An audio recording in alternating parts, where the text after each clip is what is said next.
ಏನೇನೋ ಹೇಳ್ತೀರಪ್ಪ ನೀವು. ಸರ್, ಇವತ್ತು ಸಭೆ ಕರೆದಿದ್ದೀವಿ ಸರ್.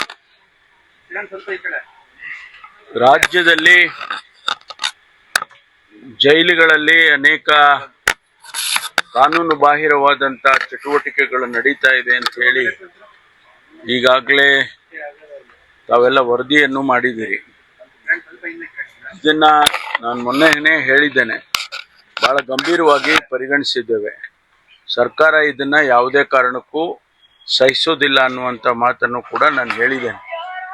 ಯಾರ್ಯಾರು ಸಂಬಂಧಪಟ್ಟ ಅಧಿಕಾರಿಗಳಿದ್ದಾರೆ, ಯಾವ ಪ್ರಿಸನ್ಸ್ ಹೆಡ್ಗಳಿದ್ದಾರೆ, ಅವ್ರದ್ದೇ ಜವಾಬ್ದಾರಿ. ಅವರು ಆ ಪ್ರಿಸನ್ ಅನ್ನ ನಾವು ಅವ್ರ ಕೈಗೆ ಕೊಟ್ಟ ಮೇಲೆ ಅದನ್ನ ಸರಿಯಾದ ರೀತಿಯಲ್ಲಿ ಆಡಳಿತ ಮಾಡ್ತಕ್ಕಂಥದ್ದು ಅವರ ಜವಾಬ್ದಾರಿ. ಅದು ಫೋನ್ಗಳ ಒಳಗಡೆ ಹೋಗುತ್ತೆ, ಗಾಂಜಾ ಒಳಗಡೆ ಹೋಗುತ್ತೆ, ಲಿಕ್ಕರ್ ಒಳಗಡೆ ಹೋಗುತ್ತೆ, ಅಥವಾ ಬೇರೆ ಯಾವುದೋ ರೀತಿಯಲ್ಲಿ ಚಟುವಟಿಕೆಗಳಾಗುತ್ತವೆ ಅಂತ ಅಂದಾಗ ಅದಕ್ಕೆ ಹೊಣೆ ಯಾರು? ಹೊಣೆ ಆ ಮುಖ್ಯಸ್ಥರೇ ಆಗಬೇಕು. ಅದಕ್ಕಾಗಿ ಇವತ್ತು ನಾನು ಸಭೆ ಕರೆದಿದ್ದೇನೆ. ಸಭೆಯಲ್ಲಿ ಏನು ಅವರೆಲ್ಲ ಮಾಹಿತಿಗಳನ್ನು ಕೊಡ್ತಾರೆ, ನಮಗೆ ಅನೇಕ ಮಾಹಿತಿಗಳು ನಮಗೂ ಕೂಡ ಬಂದಿದ್ದಾವೆ. ಅದನ್ನೆಲ್ಲ ಪರಿಶೀಲನೆ ಮಾಡಿ ಇವತ್ತು ಮುಂದೆ ಏನು ಕ್ರಮ ತಗೋಬೇಕೋ ಅದನ್ನು ತಗೊಳ್ತೇನೆ. ಈಗಾಗಲೇ ಮಾನ್ಯ ಮುಖ್ಯಮಂತ್ರಿಗಳು ಕೂಡ ಸೂಚನೆ ಕೊಟ್ಟಿದ್ದಾರೆ, ಇದನ್ನು ಗಂಭೀರವಾಗಿ ಪರಿಗಣಿಸಬೇಕು, ಸಂಬಂಧಪಟ್ಟ ಅಧಿಕಾರಿಗಳ ಮೇಲೆ ಮುಲಾಜಿಲ್ಲದೆ ಕ್ರಮ ತಗೋಬೇಕು ಅಂತ ಕೂಡ ಅವರು ಹೇಳಿದ್ದಾರೆ. ಹಾಗಾಗಿ ಇವತ್ತು ಈಗ ಸಭೆ ಕರೆದಿದ್ದೇನೆ. ಸಭೆ ನಂತರ ನಾನು ನಿಮ್ಮನ್ನು ಮಾತಾಡ್ತೀನಿ. ಅದಕ್ಕೆ ನಾನು ಸಭೆ ಹೈ ಲೆವೆಲ್ ಮೀಟಿಂಗ್ ಕರೆದಿರೋದೇ ಆ ಉದ್ದೇಶಕ್ಕಾಗಿ. ಮೊದಲೆಲ್ಲ ಏನು ಕನ್ಸರ್ನ್ಡ್ DG ಅಥವಾ ADG ಅವ್ರನ್ನ ಕರೆದು ಅವರಿಗೆ ಸೂಚನೆ ಕೊಡ್ತಿದ್ದು. ಇವತ್ತು ನಾನು ಎಲ್ಲ ಸೂಪರ್ಡೆಂಟ್ಸ್ ಅನ್ನು ಕರೆಸಿದ್ದೇನೆ.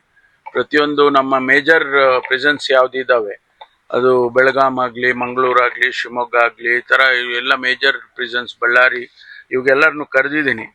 ಕರೆದು ನಮಗೆ ಅನೇಕ ವಿಚಾರಗಳು ನಮ್ಮ ಗಮನಕ್ಕೂ ಬಂದಿದೆ ಬೇರೆ ಬೇರೆ ರೀತಿಯಲ್ಲಿ. ತಾವು ಕೂಡ ಮಾಧ್ಯಮದವರು ಕೆಲವರ ವಿಚಾರಗಳನ್ನು ಹೇಳಿದಿರಿ. ಹಾಗಾಗಿ ಅದನ್ನೆಲ್ಲ ಪರಿಶೀಲನೆ ಮಾಡಿ ವಿಚಾರ ಮಾಡಿ ಇವತ್ತು ಮುಂದೆ ಏನ್ ಮಾಡಬೇಕು ಅನ್ನೋದ್ರ ಬಗ್ಗೆನೂ ಬಹಳ ಸೂಕ್ತವಾಗಿ ಕ್ರಮ ತಗೊಳ್ತೀನಿ. ಈಗ ಮುಲಾಜಿಲ್ಲದೆ ಕ್ರಮ ತಗೊಳ್ತೀವಿ ಅಂದ್ರೆ ಹಿಂದೆ ಆತರ ಕ್ರಮ ಆಗದೆ ಇರೋದಕ್ಕೆ ಇದು ನಾವೇನಂದ್ರೆ ಕೆಲವ್ರನ್ನ ಸಸ್ಪೆಂಡ್ ಮಾಡ್ತೀವಿ, ಅಟ್ ದಿ ಮೋಸ್ಟ್ ಸಸ್ಪೆಂಡ್ ಮಾಡ್ತೀವಿ. ಅವರಿಗೆ ಕೆಲವು ಕಡೆ ಅವ್ರ ಮೇಲೆ FIR ಮಾಡಿ ಅವ್ರ ಮೇಲೆ ಕ್ರಮ ತಗೊಂಡಿಲ್ಲ ಅಂತಲ್ಲ, ಆದ್ರೆ ಅದು ಸಾಲದು. ಈ ರೀತಿ ಆಗ್ತಾ ಇದ್ರೆ ಮತ್ತೆ ಪ್ರಿಸನ್ ಅಂತ ಯಾಕೆ ಕರೀತಾರೆ? ಪ್ರಿಸನ್ ಅಂತ ಕರೀಲೇಬಾರ್ದು. ಅದನ್ನ ಅಷ್ಟು ಎಲ್ಲ ನಾವು ಫೆಸಿಲಿಟೀಸ್ ಅನ್ನ ಈ ಕಾನೂನು ಚೌಕಟ್ಟಿನಲ್ಲಿ ಇದನ್ನೆಲ್ಲ ಮಾಡಿ ಕೊಟ್ಟಿರುವಾಗ ಅದನ್ನ ಸರಿಯಾದ ರೀತಿಯಲ್ಲಿ ಆಡಳಿತ ಮಾಡದೇ ಇದ್ರೆ ತಪ್ಪಾಗೋದಿಲ್ವಾ? ಇದು ಮೇನ್ ಪ್ರಿಸನ್. ಇದು ಅದರಲ್ಲೂ ಕೂಡ ಬೆಂಗಳೂರಿನಲ್ಲಿರುವಂತ ಪ್ರಿಸನ್ನು ಮೇನ್ ಪ್ರಿಸನ್ ಇದು ನಮ್ಮ ರಾಜ್ಯದಲ್ಲಿ. ಅಲ್ಲೇ ಹಿಂಗೆಲ್ಲ ಆಗುತ್ತೆ ಅಂತ ಅಂದಾಗ ಖಂಡಿತವಾಗಿ ಅದು ಅದ್ರ ಮೇಲೆ ನಾವು ಮುಲಾಜಿಲ್ದೆ ಕ್ರಮ ತಗೋಬೇಕು. ವಿವರಣೆ ಏನ್ ಕೊಟ್ಟಿದ್ದಾರೆ ಸರ್, ಈಗ ಯಾಕೆ ಹಿಂಗಾಯ್ತು ಅನ್ನೋದ್ರ ವರದಿ ಕೇಳಿಲ್ಲ. ಕೆಲವು ಮಾತುಗಳು ಕೆಲವು ರಿಪ್ಲೈ ಬಂದಿದೆ ನನಗೆ, ಆದ್ರೆ ನನಗೂ ಕೂಡ ಸಮಾಧಾನ ಇಲ್ಲ. ಅವ್ರು ಕೊಟ್ಟಿರ್ತಕ್ಕಂಥ ಮಾಹಿತಿಗಳೇನು ಇಲ್ಲಿವರೆಗೂ 2 ದಿವಸದಿಂದ ಕೊಟ್ಟಿದ್ದಾರೆ, ಅದು ನನಗೂ ಸಮಾಧಾನ ಇಲ್ಲ. ಈಗಾಗಲೇ ನಾವು ಕೆಲವು ಕ್ರಮ ತಗೊಂಡಿದ್ದೀವಿ. ಈಗ ಬೇರೆ ನಮ್ಮ ಕಮಿಷನರ್ಗೆ ಸೂಚನೆ ಕೊಟ್ಟು ಅವರು ಕೂಡ ಈಗಾಗಲೇ ಕೆಲವು ನಮಗೇನು ಮಾಹಿತಿ ಬಂದಿತ್ತು ಆ ಆಧಾರದ ಮೇಲೆ ಒಂದಿಷ್ಟು ಕ್ರಮ ತಗೊಂಡಿದ್ದಾರೆ. ಅದನ್ನು ಚರ್ಚೆ ಮಾಡ್ತೀವಿ ಇವತ್ತು.